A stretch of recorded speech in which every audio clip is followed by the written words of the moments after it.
Assalamualaikum warahmatullahi wabarakatuh. Bertemu lagi kita di perkuliahan Statistika Farmasi. Untuk materi kita hari ini, kita akan membahas tentang uji non-parametrik, salah satu uji non-parametrik yang menggunakan data kategorikal. Kita kali ini akan membahas uji chi-square. Oke, tujuan pembelajaran kita kali ini yang pertama adalah memahami konsep dasar dari uji chi-square. Kemudian yang kedua, mengetahui kapan kita bisa menggunakan uji chi-square. Kemudian yang ketiga adalah mampu melakukan analisis data menggunakan uji chi-square di SPSS. Dan yang terakhir adalah menginterpretasikan hasil dari uji chi-square tersebut. Oke, eh, sedikit membahas tentang uji non-parametrik. Uji non-parametrik di sini adalah suatu uji statistika yang digunakan ketika distribusi data tidak normal. Ya.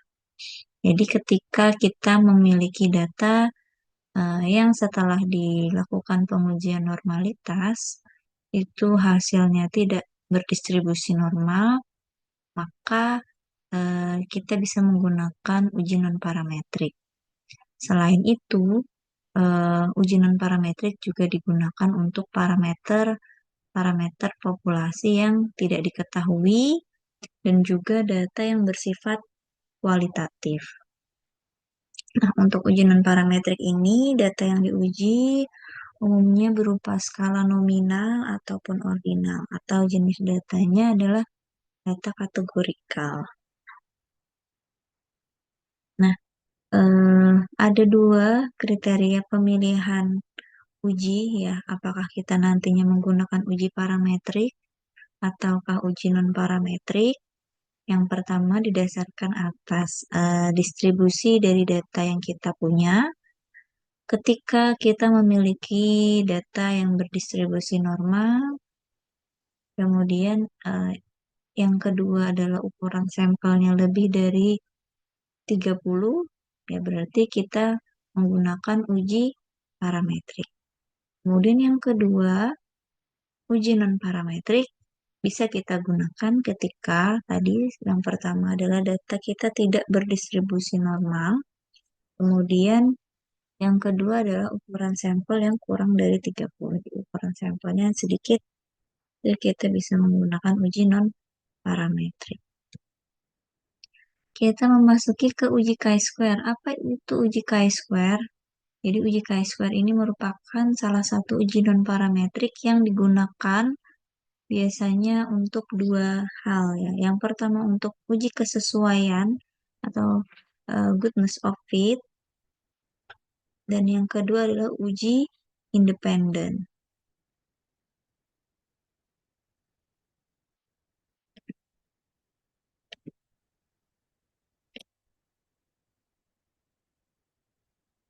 Uji kesesuaian atau goodness of fit itu merupakan pengujian yang digunakan untuk membandingkan data observasi dengan distribusi data yang diharapkan.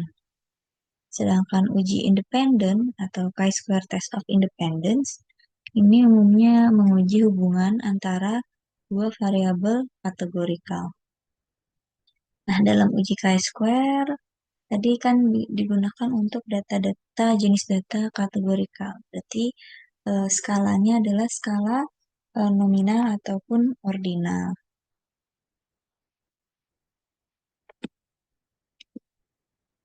Nah, ini eh, diagram kegunaan dari uji chi-square ya. Jadi uji chi-square bisa digunakan untuk satu kelompok. Nah, untuk satu kelompok uji chi-square biasanya berfungsi untuk menguji varians dari populasi atau juga menguji kesesuaian distribusi ya. Jadi untuk uji kesesuaian atau goodness of fit seperti itu. Nah, untuk menguji varians dari populasi, syarat datanya adalah data yang numerik ya, berupa skala interval ataupun rasio. Sedangkan untuk uji kesesuaian, syaratnya adalah data kategorikal, yaitu skala nominal ataupun ordinal. Kemudian uji chi-square juga bisa digunakan untuk jumlah kelompok yang dua kelompok. Fungsinya untuk menguji perbedaan dua kelompok atau menguji hubungan antara dua variabel atau lebih. Persyaratan datanya atau skalanya sama-sama jenis data kategorikal atau skala nominal atau. Nah, asumsi untuk uji chi-square ada tiga ya. Yang pertama, data itu terdiri dari frekuensi, bukan skor ataupun data kontinu. Jadi tadi eh, dalam bentuk frekuensi ataupun nantinya eh, jenis skalanya tadi nominal ataupun ordinal. Ya. Jadi bukan dalam bentuk scoring gitu. Kemudian setiap observasi itu harus independen, jadi harus terpisah satu sama lain. Kemudian tidak boleh ada frekuensi yang sangat kecil ya. Maksudnya di sini adalah nanti kan dalam uji chi-square itu ada tabel ya. Ada tabel. Nah, masing-masing isi sel pada tabel itu tidak boleh ada yang kurang dari 5 ya. Jadi sebaiknya isi dari setiap sel dari dalam tabel itu lebih dari 5. Untuk rumus dasar uji chi-square ini adalah seperti yang terlihat di slide, yaitu adalah sigma dari frekuensi yang diamati atau frekuensi yang diobservasi kurangi dengan frekuensi yang diharapkan atau ekspektasi dalam kuadrat dibagi dengan frekuensi yang diharapkan atau frekuensi ekspektasi. Nah, bagaimana pengambilan keputusan dalam uji chi-square? Bisa kita menggunakan dua cara ya. Yang pertama, seperti biasa dalam pengujian SPSS, tentunya ada nilai sig ya, atau nilai signifikansi seperti itu. Nah, itu poin pertama untuk pengambilan keputusan dalam uji chi-square bisa menggunakan nilai signifikansi. Mana ketika nilai eh, sig-nya nanti kurang dari 0,05, maka kesimpulannya adalah hipotesis 0 ditolak. Kemudian sebaliknya, jika nilai sig-nya nanti lebih dari 0,05, maka kesimpulannya H0 diterima. Itu yang pertama. Sedangkan cara yang kedua bisa menggunakan nilai chi-square ya. Jadi nanti dari output SPSS ada nilai chi-square-nya. Nah, nilai chi-square yang ada di SPSS itu disebut sebagai nilai chi-square hitung. Nah, jika nantinya nilai chi-square hitung lebih dari nilai chi-square di tabel, maka kesimpulannya adalah H0 atau hipotesis 0 ditolak.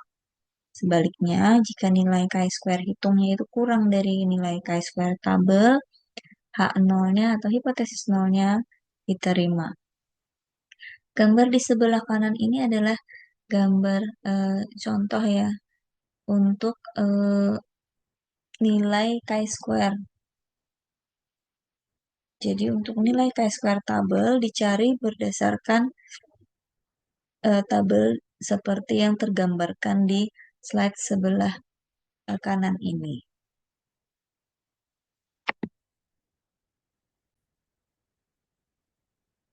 Ya, jadi di tabel ini bagaimana membacanya? Jadi nanti di output dari SPSS itu ada nilai DF atau derajat kebebasan. Ya, di sini. Nanti disesuaikan untuk nilai DF yang ada di output SPSS-nya nanti berapa, kemudian eh, dibandingkan dengan nilai chi-square yang di sini. Di sini adalah untuk nilai apa namanya, taraf kepercayaan atau taraf signifikansi yang digunakan. Ya, nanti apakah 0,05, apakah 0,01 dan sebagainya.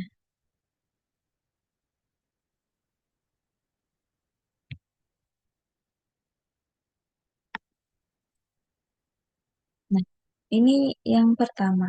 Jadi tadi untuk uji chi-square bisa digunakan untuk dua pengujian. Ya, yang pertama uji kesesuaian dan yang kedua adalah uji independen. Nah, yang pertama ini adalah contoh untuk uji kesesuaian. Di sini contohnya adalah ada seorang pemilik situs web yang ingin menawarkan hadiah gratis kepada orang-orang yang membeli langganan situs webnya, di mana pelanggan yang baru dapat memilih satu dari tiga hadiah dengan nilai yang sama. Ya, adapun macam-macam hadiahnya adalah yang pertama voucher, kemudian yang kedua boneka beruang, dan yang ketiga tiket bioskop gratis. Nah, setelah 1.000 orang mendaftar, pemilik situs web ingin meninjau angka-angka tersebut. Jadi jumlah pendaftar yang memilih hadiah voucher ataupun boneka ataupun tiket bioskop. Nah, untuk melihat apakah ketiga hadiah yang ditawarkan itu sama-sama populer atau tidak. Jadi nanti dalam SPSS diberikan coding ya, di mana untuk voucher hadiah diberikan coding satu atau kodenya satu, boneka beruang itu kodenya 2, dan tiket bioskop kodenya 3. Setelah dilihat gitu ya, jumlah orang atau responden ataupun pelanggan yang memilih hadiah voucher itu sejumlah 370 orang. Kemudian jumlah yang memilih boneka beruang 230 orang dan tiket bioskop itu sebanyak 400 orang. Nah, dari sini ingin dilihat bagaimana hmm, kepopuleran dari ketiga jenis hadiah ini. Bagaimana langkahnya? Langkahnya seperti ini ya. Jadi eh, ada dua cara ya. Ini yang pertama, kita input datanya dulu ke SPSS dengan menggunakan variabel jenis hadiah. Kemudian nanti kalau sudah, tinggal kita pilih menu Analyze, kemudian non-parametric test, legacy dialogs, dan pilih chi-square. Lalu dilanjutkan masukkan variabel jenis hadiah ke kolom test variabel list. Kemudian pada bagian expected value, kita pilih all kategori equal, karena tadi jika proporsi yang diharapkan sama ya. Karena tadi contohnya di sini eh, ingin melihat apakah sama-sama populer dari ketiga jenis hadiah itu. Kita pilih yang all categories equal, baru klik OK. Nah, sekarang kita coba melakukan input data di SPSS. Nah, ini tampilan SPSS. Kita masuk ke tab variable view. Kemudian kita tulis atau kita inputkan variabel jenis hadiah.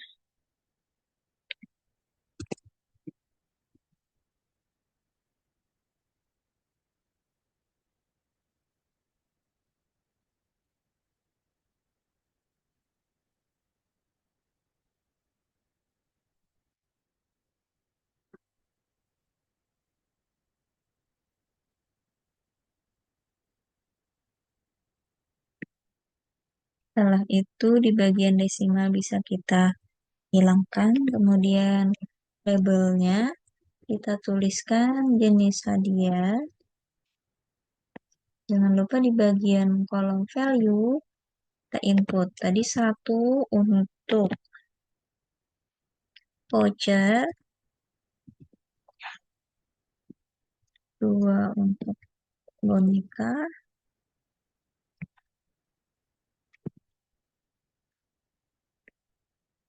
tiga untuk tiket bioskop. Lanjut ya, oke. Terus untuk measure-nya berarti nominal.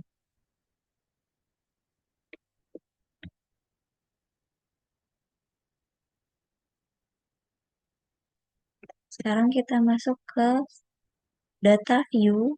Nah, tinggal kita input yang milih voucher atau kode satu itu tadi sebanyak 370. Jadi tinggal kita kopikan.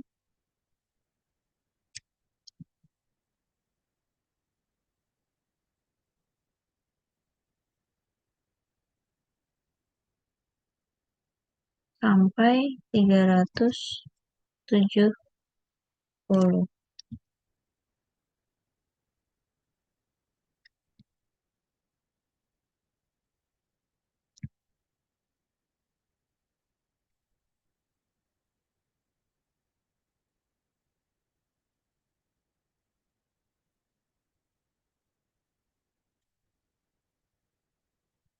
Kemudian yang memilih boneka itu ada 230.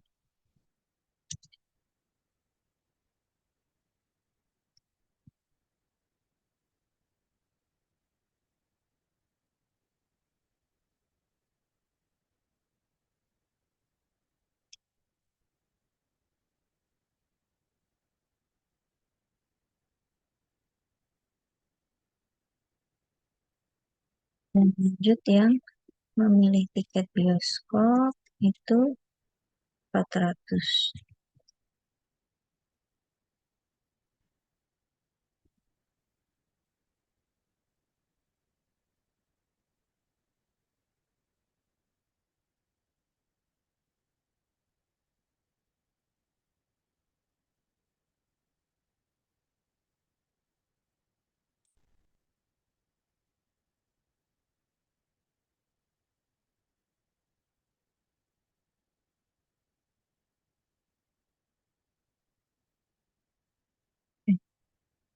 Sudah, kalau sudah terinput sampai 1000 responden tadi, sekarang kita pilih menu Analyze, non-parametric test, terus legacy dialog, pilih chi-square.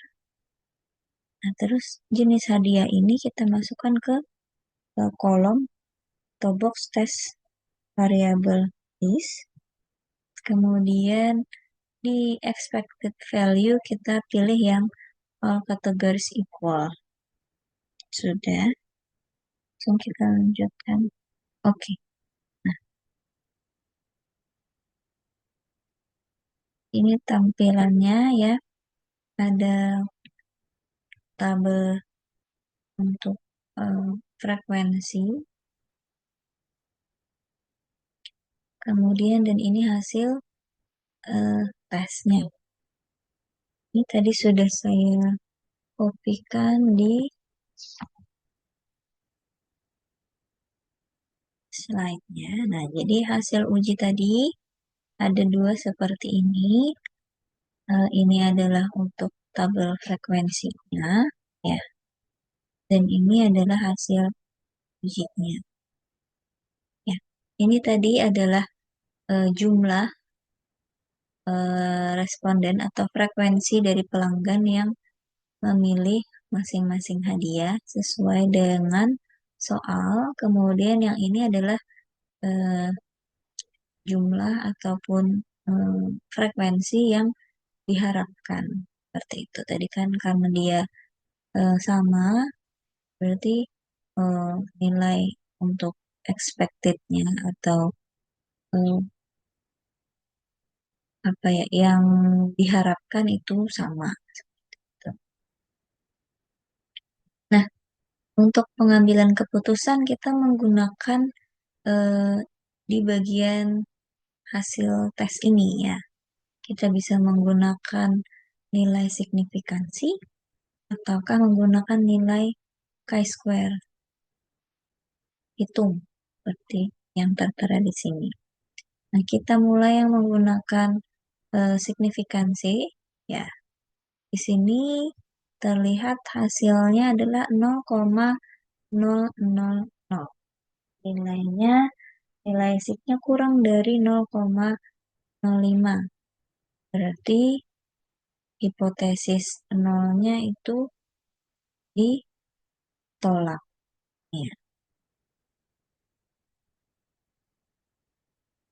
Kemudian kalau dengan menggunakan nilai chi-square, ya ini adalah nilai chi-square hitung.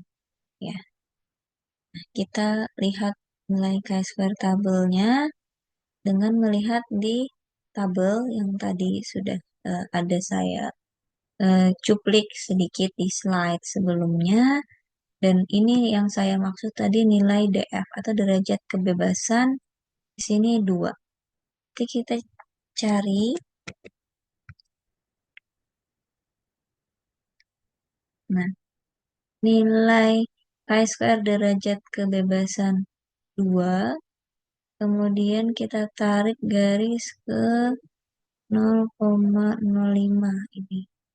Nilainya 5,991. Nilai chi-square ini tadi 40 sekian ya, 49 koma ya. Sedangkan nilai chi-square tabel itu tadi 5,991 sehingga nilai chi-square hitung lebih besar dari chi-square tabel. Sama ya kesimpulannya hipotesis nolnya ditolak.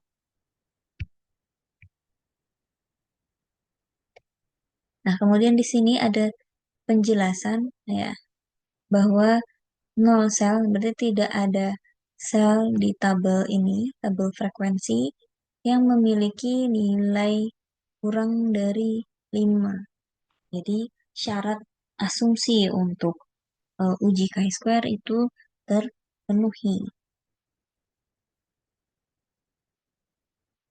Nah, langkah yang kedua, ya, itu tadi langkah yang pertama ya. Langkah yang kedua, kita bisa menggunakan eh, langsung mengetikkan jumlah frekuensinya.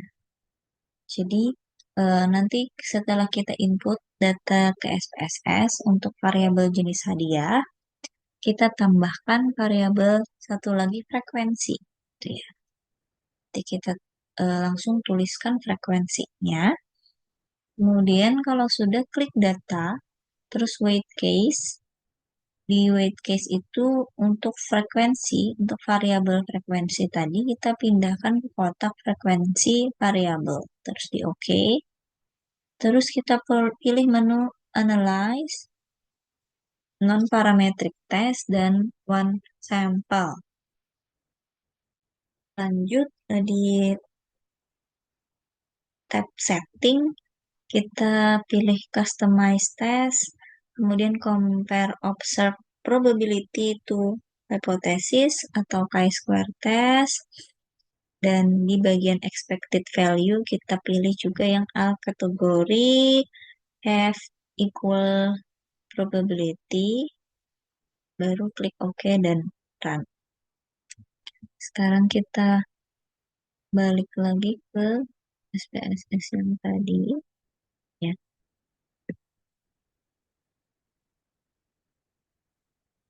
Kita buka dataset yang baru, kita tuliskan jenis hadiah, terus desimalnya Kita hilangkan. Jenis hadiahnya kita tuliskan seperti yang tadi. Voucher, boneka, tiket,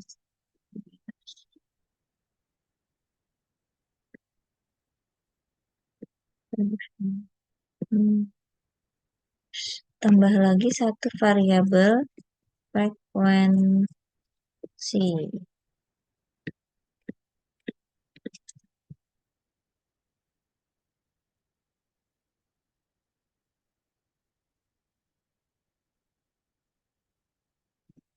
Ya, tinggal kita masukkan.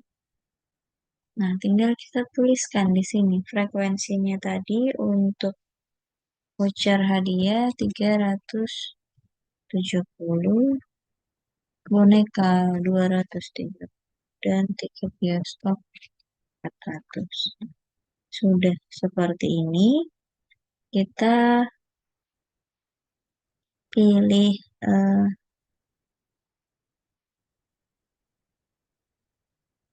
data, kemudian kita cari weight case di bagian paling bawah, terus frekuensi kita tuliskan. Kita klik weight case by, kemudian kita masukkan ke frekuensi variabel. Terus, oke.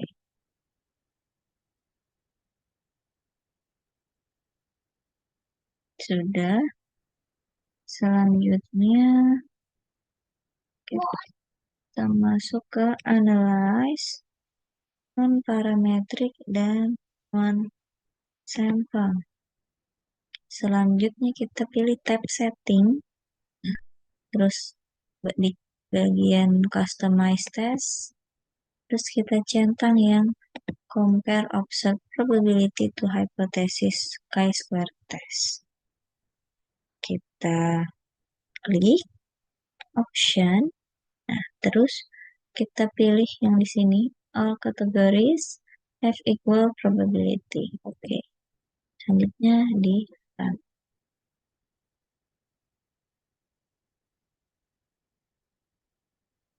Nah, hasilnya seperti ini ya. Ini adalah hasil kesimpulan dari tes hipotesis gitu ya. Di mana di sini nilai sigma-nya adalah 0,000. Terus kita double klik untuk mengaktifkan, nanti akan muncul grafik gitu ya untuk frekuensi dari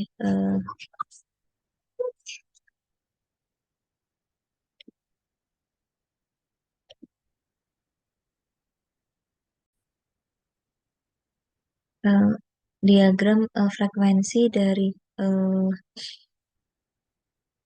data hipotesis data observasi ya, data yang hasil pengamatan dengan ekspektasinya ya, data ekspektasi atau hipotesisnya di sini.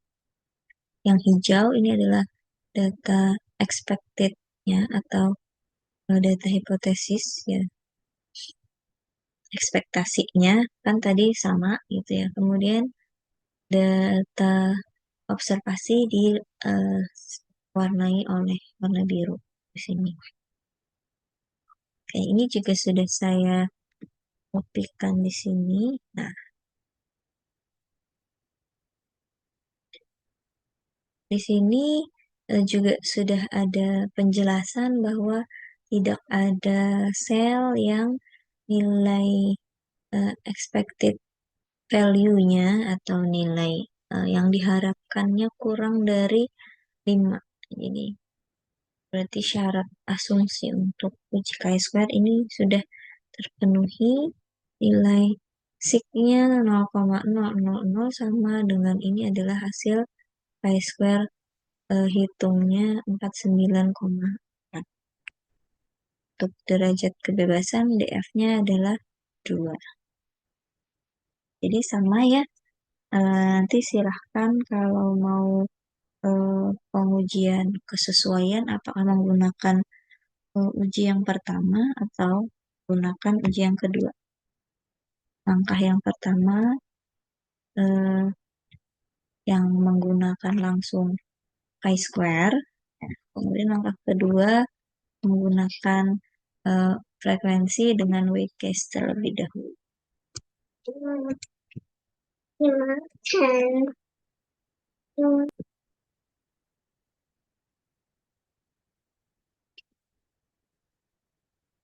Oke, lanjut untuk contoh soal uji chi-square yang kedua, untuk uji independen. Di sini ada seorang peneliti ingin mengetahui apakah terdapat hubungan antara sumber air minum dengan kejadian diare pada balita di wilayah kerja Puskesmas Banjarbaru di tahun 2020. Untuk memperoleh data, peneliti membagikan kuesioner kepada 30 responden orang tua balita yang berkunjung ke Puskesmas. Hasilnya sebagai berikut. Jadi, untuk variabel sumber eh, air minum, jika responden menjawab PDAM atau air mineral diberi skor 1, kemudian jika responden menjawab air sumur atau air hujan atau air sungai diberi skor 2. Untuk skor 1 tadi air minumnya terlindungi, sumber air minum terlindungi. Untuk skor 2 artinya sumber air minum tidak terlindungi. Jadi ada dua kategori untuk variabel sumber air minum. Kemudian untuk variabel kejadian diare juga terbagi menjadi dua ya. Skor 1 ketika responden menjawab tidak terjadi diare. Kemudian skor 2 ketika responden menjawab iya terjadi diare. Ini datanya dari ke-30 responden. Nah, langkahnya bagaimana? Input data, jadi data yang di tabel tadi, input terlebih dahulu ke SPSS, kemudian pilih menu Analyze, Descriptive Statistik, terus cross-tab. Lalu masukkan variabel ke kotak row salah satunya dan kolom salah satunya. Kemudian klik statistik, centang pada bagian chi-square, terus continue dan oke. Sekarang kita mulai uh, input datanya terlebih dahulu. Kita buka lagi dataset yang baru. Nah, pada tab variabel view kita inputkan data variabel yang pertama adalah sumber air minum. Sumber air. Kedua adalah kejadian dia.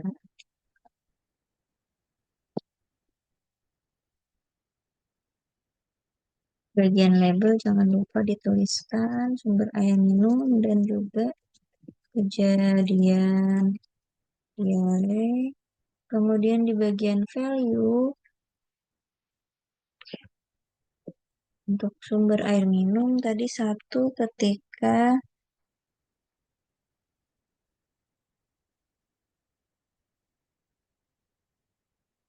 terlindungi.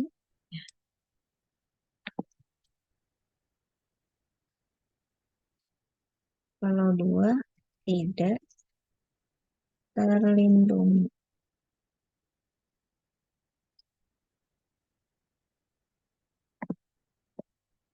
Kemudian untuk kejadian diare 1 untuk tidak diare, 2 untuk diare. Oke, selanjutnya bersama-sama Hmm, kita masuk ke tab data view, kita tuliskan sesuai yang tadi di slide ya.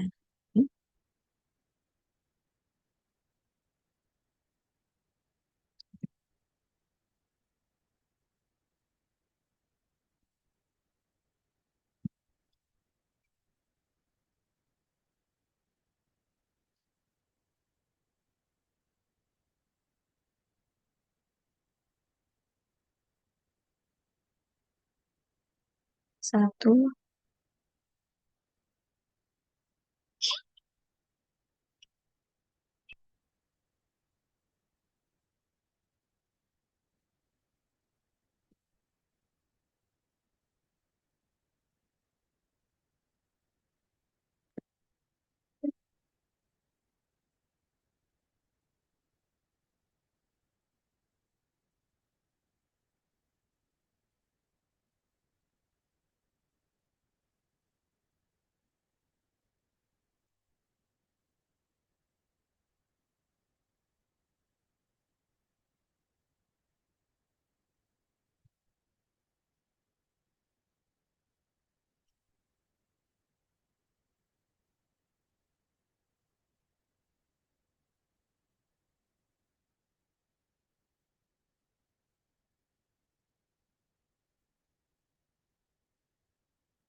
terus kita inputkan sampai semuanya.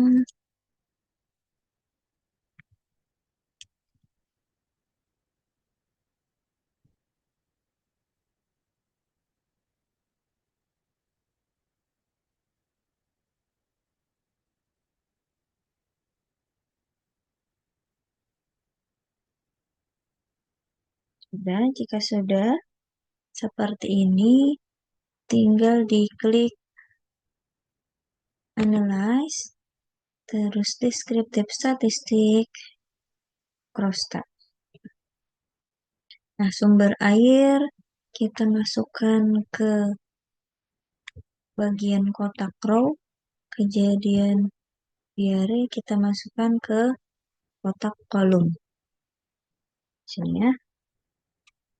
Terus selanjutnya kita klik statistik, kita centang yang box chi-square, terus tinggal diklik continue dan oke.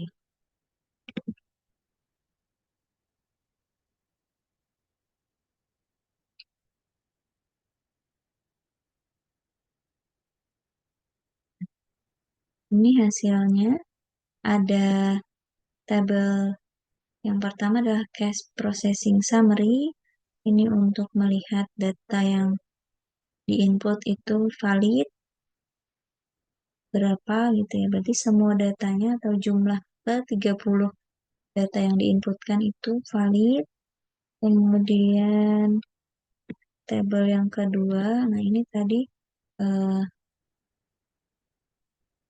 tabel yang diasumsi tadi tidak boleh ada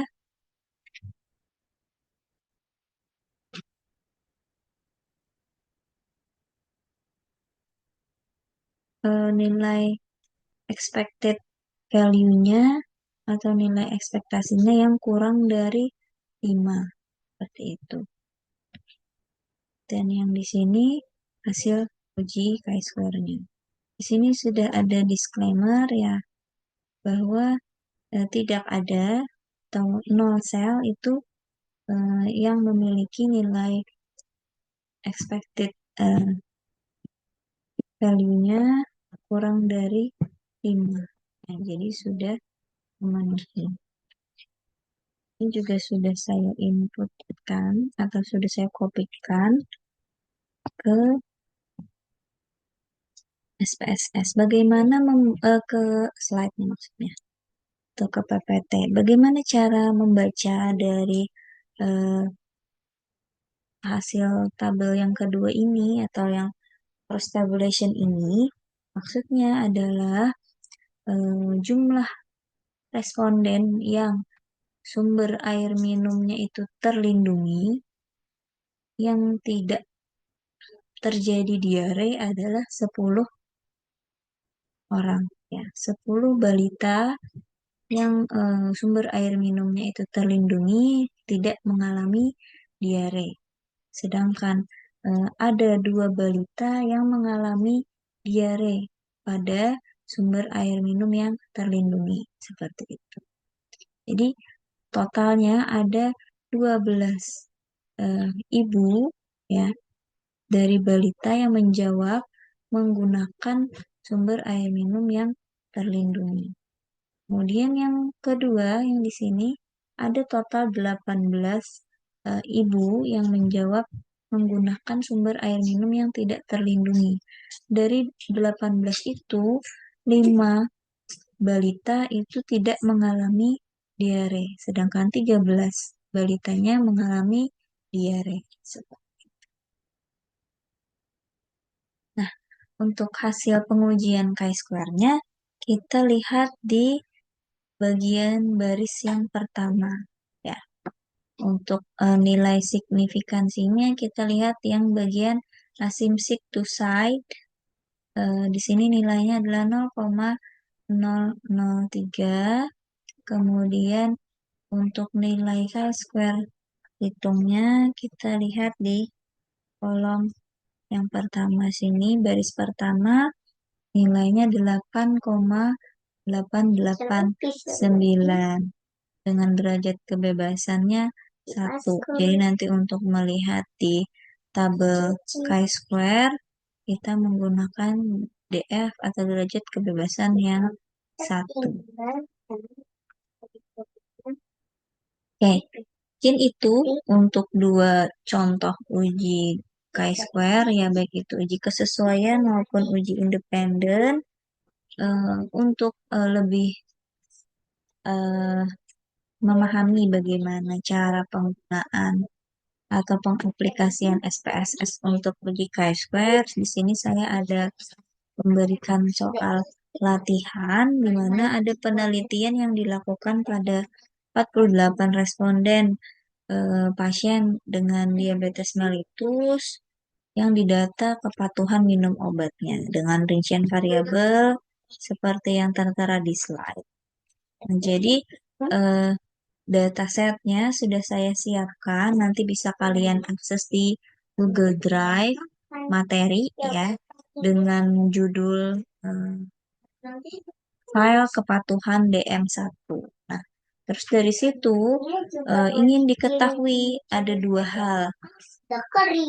Bagaimana hubungan antara usia dengan kepatuhan konsumsi minum obat? Dan yang kedua, bagaimana hubungan pendidikan dengan kepatuhan konsumsi minum obat. Nah, nanti lihat setelah dibuka datasetnya, sebelum menginterpretasi, buat hipotesis terlebih dahulu untuk masing-masing poin yang pertama dan yang kedua. Silahkan lakukan pengujiannya dan interpretasikan hasil ujiannya dengan SPSS.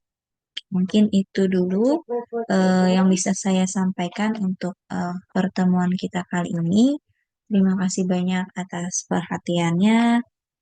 Saya akhiri. Wassalamualaikum warahmatullahi wabarakatuh.